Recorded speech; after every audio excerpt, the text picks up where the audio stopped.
Hi students, welcome everyone. Here we are starting week 5.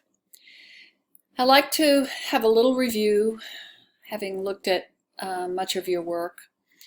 We talked last week about the Bureau of Auto Repair. We read 2 documents which we're going to continue to focus on, especially the Right document this week and going forward. And one of the questions was, what's required to get a license from the BAR? And many of you focused on the legal and ethical standards that the BAR sets, but that was not really the question. The question was, what's it take to get a license? And it's pretty simple. You fill out an application and you pay $200. That's pretty much it. On that application, you do have to provide your city license, your business license from whatever city you're in, but that's really it. So when we get to the question of, does having a license mean that you're a professional, expert, ethical, good business? I think the answer pretty much has to be not really. And until there are some skill sets that are required, I'm not sure that we can count on that.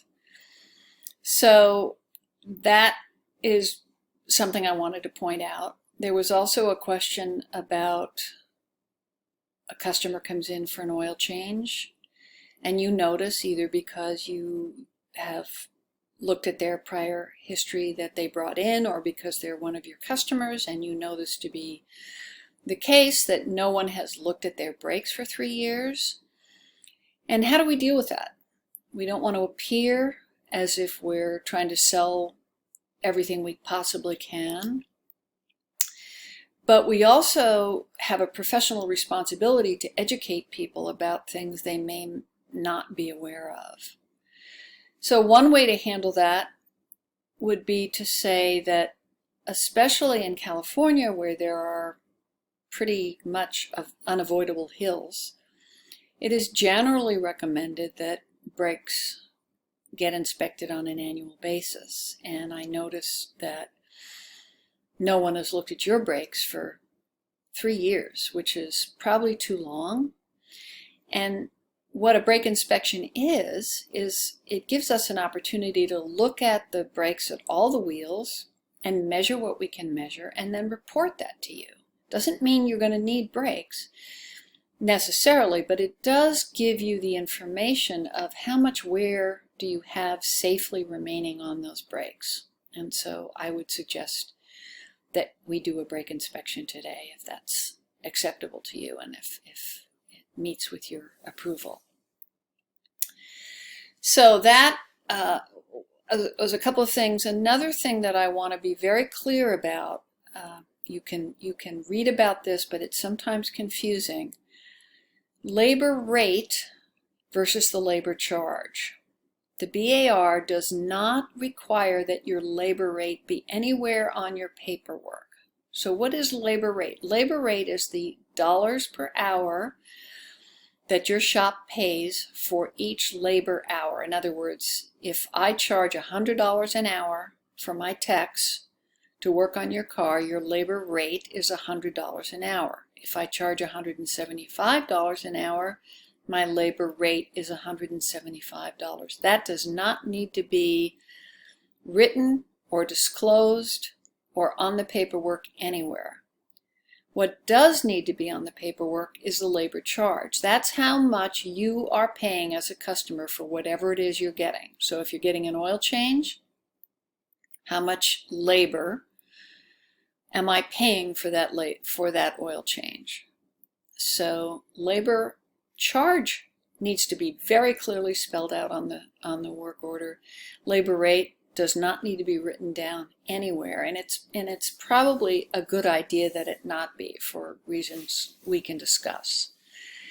I also want to say that there are oil changes and there are lube services. An oil change is just drain the oil, put the new oil filter in, put the new oil in, nothing else.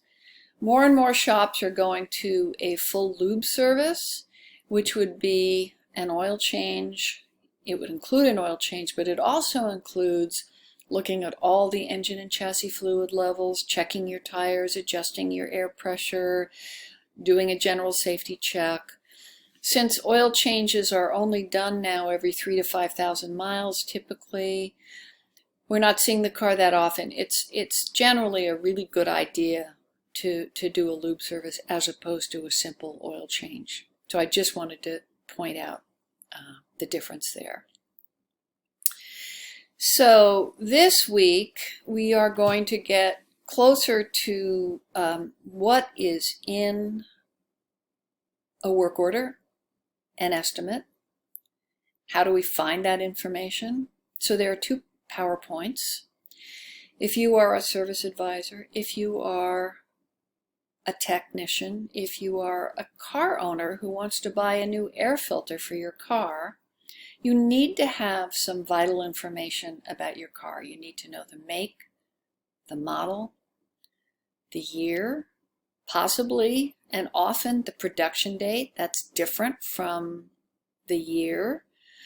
It might be a 2015 Toyota, but it was manufactured in October of 2014. That 10 of 14 date could become very important in getting the correct parts. We need to know the engine size. So where do we get that information? So there is a PowerPoint that you can look at, that you should look at, that will talk about these things. The second PowerPoint is this week is estimate versus work order. And they're different, but they're the same.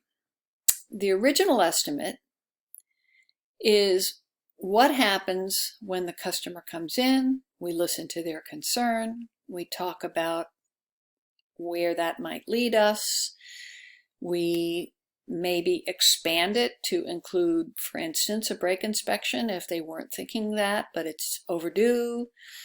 And at the end of that discussion, we agree on an estimate and we provide that estimate, that number, to the customer, who then says yes or no. And if they say yes, then there's paperwork that gets filled out that has required information on it that we're going to talk about this week. And the car has not been touched yet. No one has even opened the hood necessarily at this point. But we still have to give the customer the original estimate, which is, this is how much it's going to cost for us to do X, Y, and Z on your car. The revised estimate is what happens after we've worked on the car. The tech has looked at it. Now we know what it needs.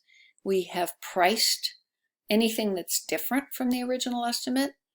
We've called the customer and we have gotten approval from the customer. And that information goes into the revised estimate, which is really an extension of the original estimate. It's almost always the same document.